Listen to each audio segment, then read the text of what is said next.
Hey guys, my name is Haley and I'm on a reading slump. That's why you haven't seen much of me in the last month. I had the plague for a month and then I just didn't read much of anything. So I'm here to wrap up the last 2 months of reading, one of which is a book I've been reading and been in the middle of for, I don't know, 3 weeks. So we're going to jump right into it because I'm trying to get out of the reading slump because it's the middle of the trans rights readathon and I haven't read anything for that and I had a huge TBR. Welcome to spring. I feel like I usually go through this reading slump in like the middle of fall, and it's coming early this year apparently, and I'm not a fan. So I read 6 books in February, 6 books, well, 5.5 books in March so far. March ends next week.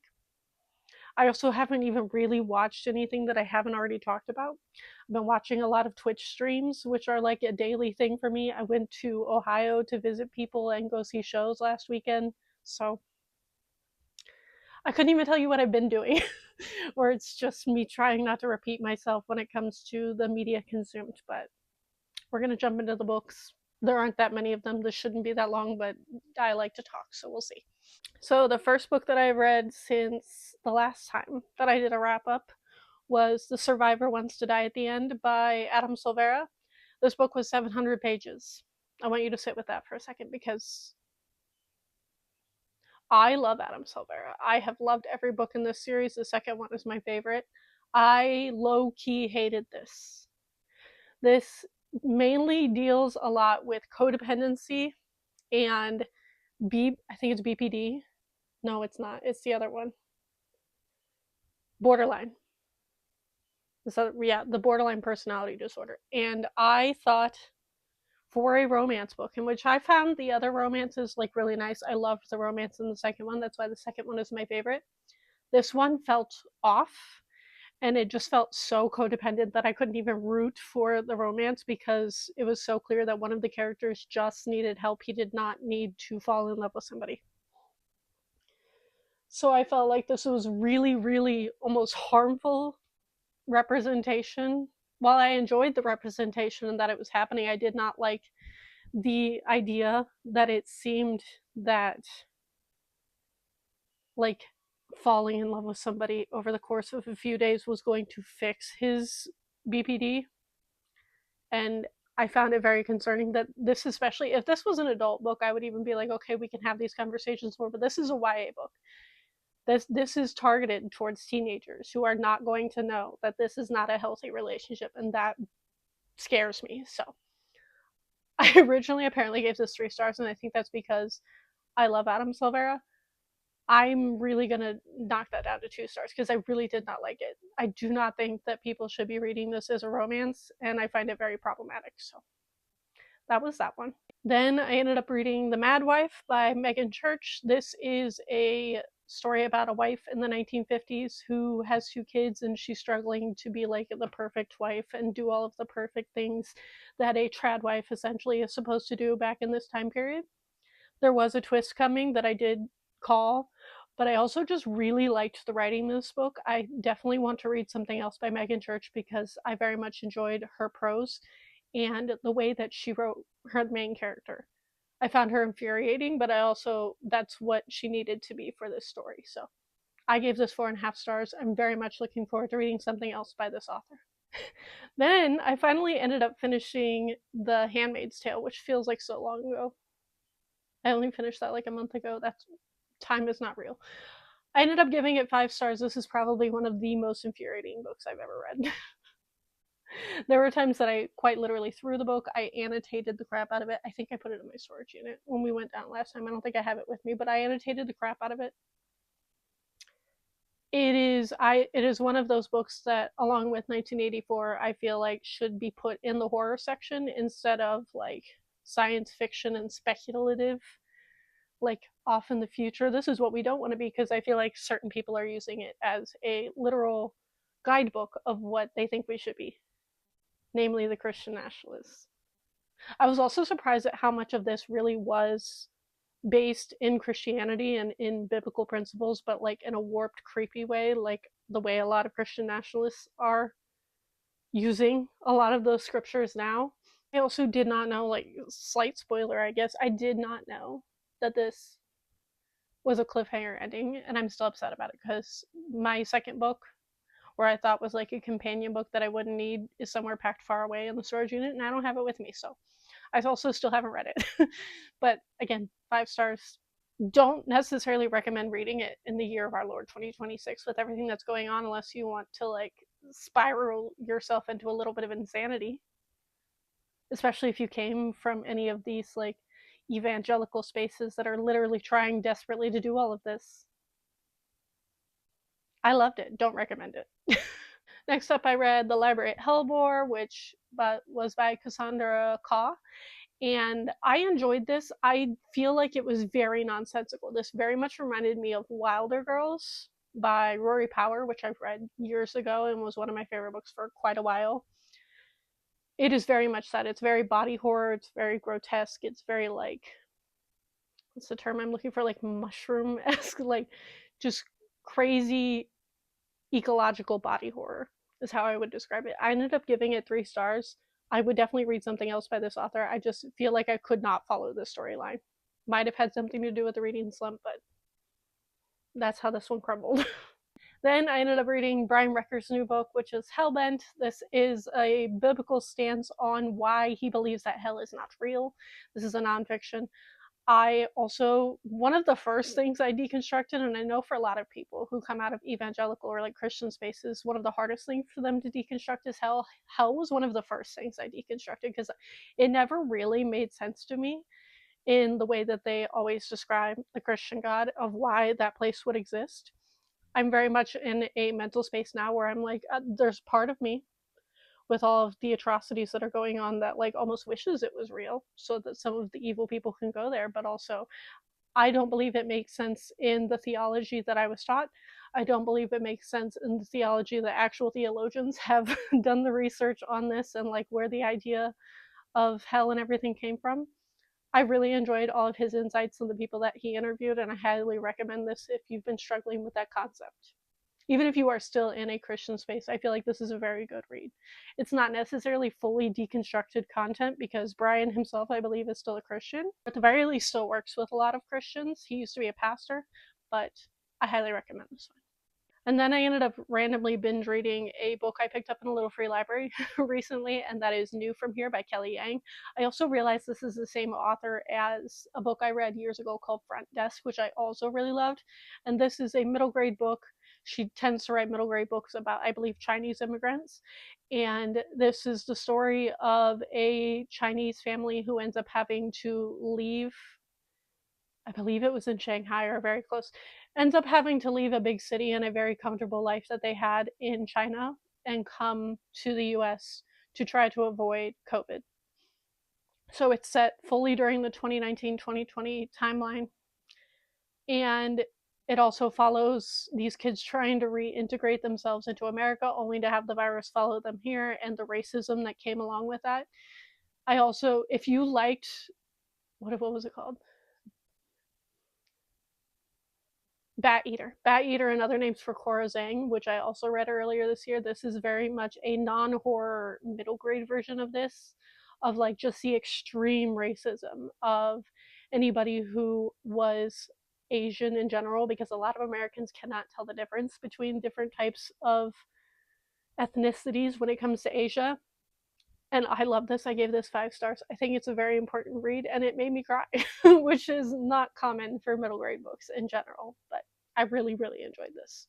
And then the only thing that I have read in the month of March are all of Chloe Walsh's books.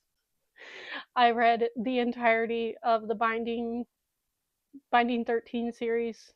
What's it called? The Boys of Tommen. And it is the only thing I've been able to read for the last month. And I am currently halfway through releasing 10. So I read Binding 13. I read Keeping 13. Saving 6. Redeeming 6. Taming 7. And I'm halfway through releasing 10.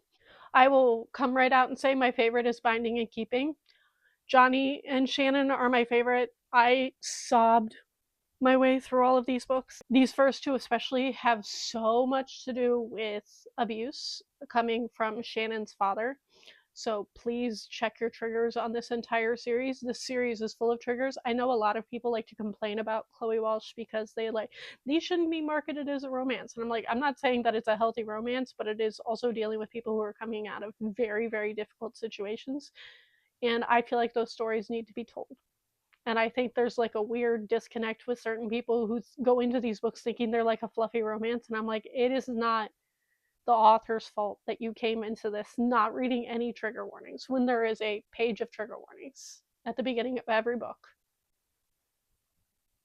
That's my stance on that, because I do believe these stories need to be told. I also, as a teacher, Shannon has a bunch of younger children in the family, and her brother Joey are the ones taking care of all of the kids. And as a teacher, little Sean, who is the youngest, is the age of the kids that I would generally work with. And I cried a lot anytime Sean was on page. But these are also set in Ireland, if you didn't know that. I think I like Keeping 13 a little bit more than Binding. So Keeping 13 is probably my favorite. As of right now, it probably goes Keeping 13, Binding 13, Taming 7, Redeeming 6, Saving 6, Releasing 10. I think Releasing 10 might come a little bit above once I finish it. But that's my current rating. I will say when it comes to Joey's books, which are Saving 6 and Redeeming 6, these ones are very hard for me to read because they deal with a lot of drug abuse, which is something I generally do not like to read in books.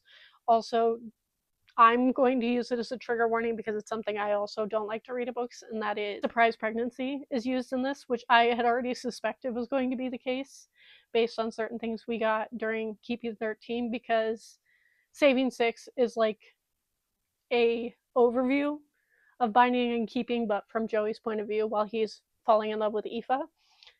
And yeah, these two are not my favorite. Taming 7 is a very close second favorite for me because this is about Gipsy. Gipsy is my favorite character in this entire series. I love him. I loved his backstory. It's tragic. There's also, I will say, one of the big triggers, because people were complaining about this, there is CSA in both Taming 7 and Releasing 10. Just to give you the broad trigger warning for that, for the people who don't like to read the trigger warnings at the beginning of the book. It is very hard and very concerning. And I understand why people don't like these, but to bash the author in the series for being like trauma porn, which is what a lot of people apparently think about them, I feel like these stories can be told without people being angry about the intent behind them or blaming that must be something wrong with the author. To my knowledge, at least in this moment in time, I don't know anything like controversy wise around Chloe Walsh besides the fact that people think that she writes trauma porn and that there must be something wrong with her that she's telling these stories, even though from what I have seen, a lot of them have to do with her own personal experiences, and I feel like that's a really shitty thing to say to an author. So that's my opinion on that. If I had to recommend any of these to people who just want to try out this series, please just read Binding and Keeping. If you do not like those, you will not like the rest of the series. Full stop. But yeah, I'm glad that I finally got to these. This is a series I've wanted to read for a couple of years. It's a lot of my like romance booktubers that I watch favorite series, and I understand why. It's probably going to end up on my favorites over the next year or so. I'm actually planning on filming a favorite books of all time video here soon. And my rules are that I can't have found it within like the last few months. It has to have been like almost a year of me enjoying it. So we'll see if this ends up on an updated version of that. But considering these books are all like 400 to 700 pages, and these are the only thing I've read during my reading slump of the last month, I feel like that should tell you all you need to know, that I am really, really enjoying this series, and it is going to be the reason that I'm either going into another reading slump or that I'm going to get out of my reading slump. We'll see. I honestly can't tell if I keep putting off finishing Releasing 10 because it's stressful for me to read, which it definitely is, or if it's because I don't want the series to be over, because this is the last book that is currently out and it came out last year. So we're probably not getting another book for a minute. I also find Lizzie very frustrating as a character, but I've been looking forward to her books. So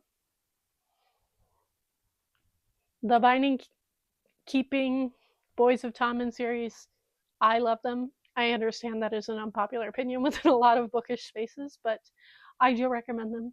Just please, please, please look up your triggers. If you feel like you see the trigger list and there's something you're concerned about, go to Reddit, go to the Goodreads reviews, and make sure you like read a couple of reviews, because people give even more triggers sometimes in the reviews that were not like explicitly written out in the triggers in the front of the book. So I love this series. It is very difficult. It's also made me cry a lot, so I feel like I'm trying to